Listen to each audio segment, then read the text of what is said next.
Okay, this is a story from a few years ago when I was maybe 15.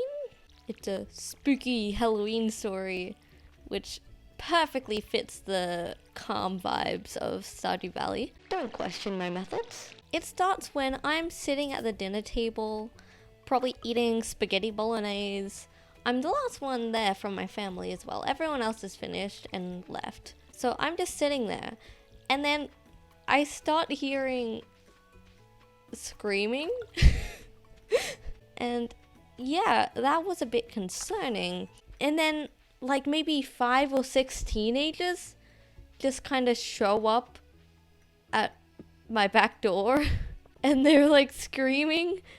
They're screaming, "Help, let us in."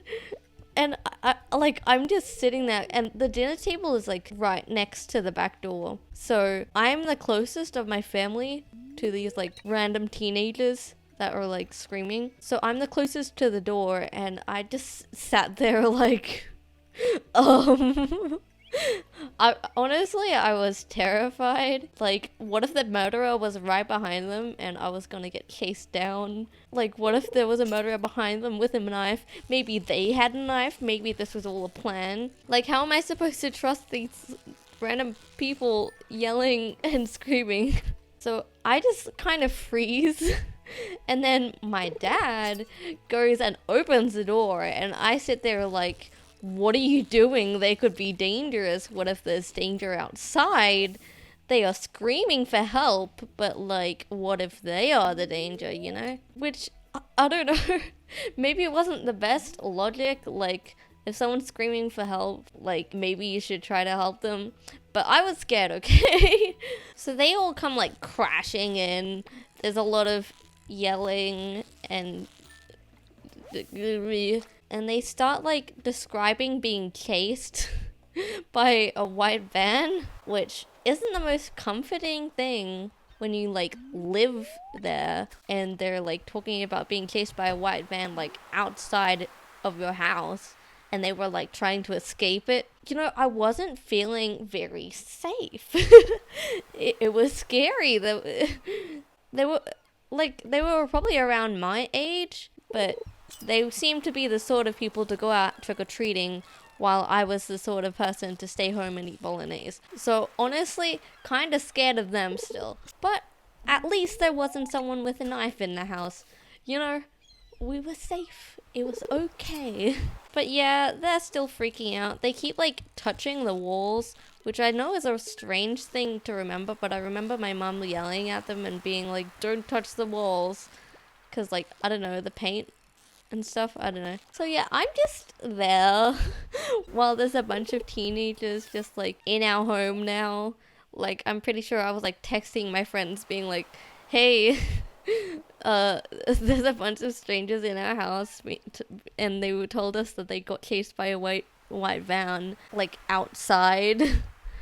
And they were like, what? So yeah, I was really scared, not gonna lie. Cause like you could tell that they weren't faking it or anything. There was like genuine fear in their voices. And none of us really knew what to do. So we all just kind of stood around like, well, now you're in our house.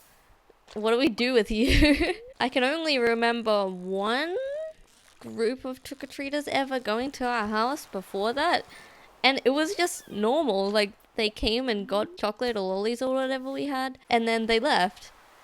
And that was about it. But of course, these trick-or-treaters were like running away from a white van. But then this is where the night takes another turn. Because someone just out of nowhere says, hey, where's Gerald?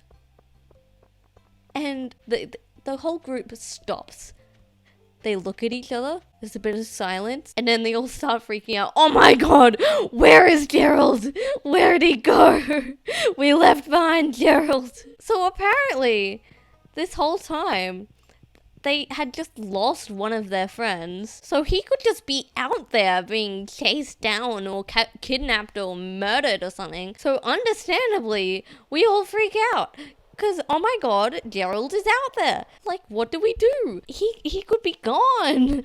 He could be really lost and scared, like his friends abandoned him accidentally, I'm sure.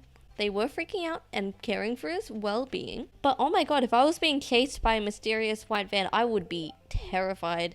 I don't want to be left alone in that situation. And like, this was after like maybe 10 or more minutes. Like, they had completely forgotten about this Gerald guy. I felt so bad. And then a few minutes later, there's a knock on the door. We all turn. Someone goes and reaches for the doorknob. It was Gerald. Oh my god, how did he find us? So yeah, the teenagers flock towards him and like hug him and scream and freak out. Like, everyone's been freaking out the whole night, but like, that was another wave of just, oh my god, oh my god, Gerald is safe. Everyone was so relieved. And you know what Gerald was like? He was like, oh hey guys. Like, like he was so chill. Like, the comparison to everyone else who had like run to the back door screaming, it was crazy. Like, legitimately, he was so calm. He was like, oh, there you go though. Like, not even like, oh hey guys, or like, oh my god, I was being chased, oh that was so scary. None of that. It was just like, oh, hi. Bro, I do not understand Gerald. Like, everyone was fearing for his life, genuinely. We were like, is Gerald okay? Should we be like calling the police or something? Like, I think we were about to call the police. But now Gerald was like fine. He was just girl bossing all over the place. So yeah, that's my Halloween story. Everyone got picked up by their parents eventually, but it was kind of awkward because we were all just standing around and there was strangers in the house and like we were just kind of looking at each other like, why are you here? But also I understand that you're scared. But yeah, they get picked up. It's all fine. Haven't seen the mysterious white van, which I guess is a relief. And everything sort of just went back to normal after that. It was just a very strange experience. So I wanted to share, even if it is November now and I've missed being able to tell the story on Halloween. But shh, no. It's Halloween. It's Halloween. It's Halloween, okay? Thank you for listening. Make sure you subscribe. Bye-bye.